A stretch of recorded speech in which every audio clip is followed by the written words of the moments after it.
तो भाई साहब बहुत इंतजार के बाद हमारे दिल्ली के मुख्यमंत्री यानी सीएम अरविंद केजरीवाल जेल में पहुंच ही चुके हैं। और जेल में उनकी रातें भी है वो बहुत अच्छी तरीके से कट रही है। जय जय श्री राम दोस्तों। जय सनातन धर्म की। हर हर महादेव।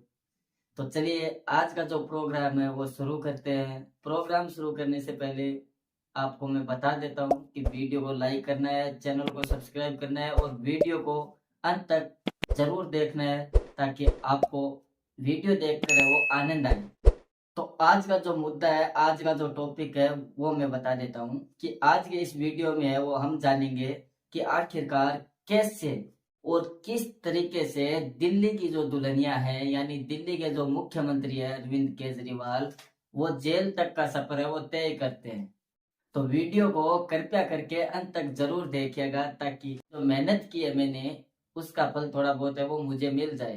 तो चलिए करते हैं शुरू बिना किसी देरी के और पेलते हैं अरविंद केजरीवाल साहब को।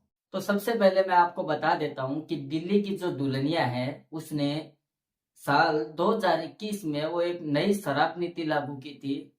जिस शराब नीति के तहत दिल्ली की दुल्हनिया और उसके कुछ दोस्तों ने मिलकर यह निर्णय लिया था कि हम है वो जितने भी सरकारी ठेके हैं उन सबको बंद कर देंगे और उन ठेकों की जो जिम्मेदारी है वो प्राइवेट लोगों के हाथों में सौंप देंगे। चलो कोई बात नहीं, यहाँ तक तो मामला ठीक था कि प्राइवेट हाथों में दे देंगे, भाई सरकारी लोग कितना काम कर लेंगे। इस नीति के लागू होने के बाद सभी के सभी सरकारी ठेके हैं वो प्राइवेट लोगों के हाथों में चले गए और दिल्ली में दारू है वो एकदम धड़ल्ले से बिकने लग गई।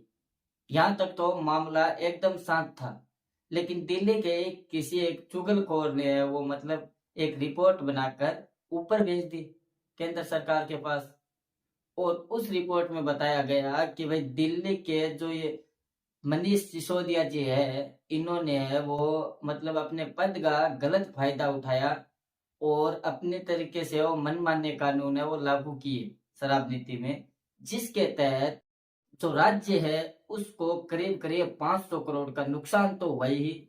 और साथ में ये भी उस रिपोर्ट में लिखा गया कि इन लोगों ने वो बहुत सारी रिश्वत भी है वो ली है। क्योंकि आपको पता होगा कि अगर हमारे जो सरकारी लोग हैं वो किसी को अगर प्राइवेट लोगों को कोई काम दे रहे हैं तो उसके बदले में तो भैया नोट तो लेने ही थे।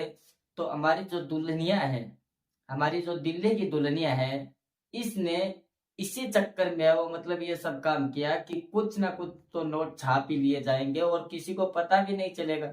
सब है वो वाह वाही करेंगे अपनी कि भाई बहुत अच्छा काम किया है दुल्हनिया ने। तो इसके चक्कर में ये सब कुछ है वो कांड हो गया। अब जब इतने सारे सरकारी ठेके बंद हो रहे थे और प्राइवेट लोगों के हाथों में जा रहे थे तो हमारी दुल्हनिया का भी कुछ ना कुछ फायदा होना चाहिए था। और हमारी दुल्हनिया को फायदा इतना मिला कि नोटों में खेलने लगी हमारी दुल्हनिया। लेकिन ये मामला उल्टा पड़ गया और धीरे धीरे करके हमारी जो दुल्हनिया है इसके सभी के सभी दोस्त है वो धीरे धीरे करके जेल के अंदर चले गए। क्योंकि हमारे जो भाई साहब है नरेंद्र मोदी जी, उनको पता नहीं किसने बता दिया कि भाई आपके जो कट्टर दुश्मन है दुल्हनिया है उसने वो मतलब एक घोटाला कर दिया है। और मोदी जी फिर है वो हाथ धोकर पीछे पड़ गए और ईडी वालों को बोल दिया, सीबीआई वालों को बोल दिया, सबको बोल दिया कि भाई जाओ दिल्ली की जो दुल्हनिया है उसको ससुराल पहुंचा के आओ क्योंकि वो जिद्दी है।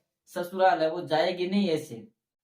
देखो मैं यहाँ पे है वो रिश्वत की बात नहीं कर रहा हूँ क्योंकि जो हमारी दुल्हनिया है वो एकदम कट्टर ईमानदार और मतलब साफ दिल वाली दुल्हनिया है। वो कभी भी ऐसे रिश्वत के पैसे नहीं लेती है, वो रिश्वत के काम नहीं करती है।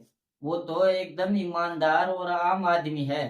हमारी जो दुल्हनिया है उसने सिर्फ अपनी मेहनत के पैसे लिए थे और मोदी जी को लगा कि दुल्हनिया ने वो रिश्वत ले ली है। बस मामला यहीं पे है वो टकरा गया क्योंकि दोनों की जो सोच विचार है वो भिन्न हो चुकी थी। हमारी दुल्हनिया को लग रहा था कि मैंने वो मेरी मेहनत के पैसे लिए हैं।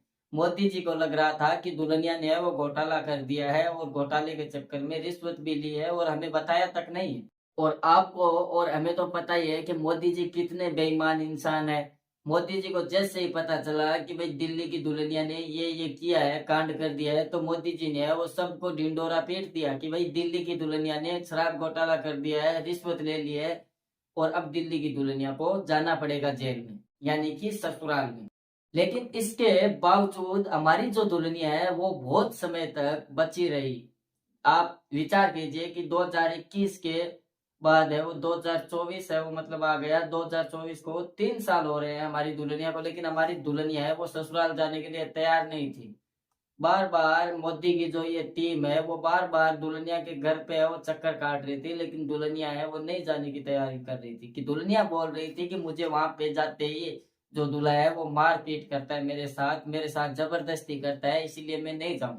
लेकिन आपको और हमें पता है कि मोदी जी कितने बेईमान इंसान है, किसी के पीछे पड़ जाते हैं तो उसका पीछा नहीं छोड़ते हैं, और मोदी जी ने किया भी यही, दुल्हनिया के पीछे हाथ धोकर पड़ गए और बहुत मेहनत के बाद दिल्ली की जो दुल्हनिया है उसको उसके ससुराल पहुंचा दिया मोदी जी ने।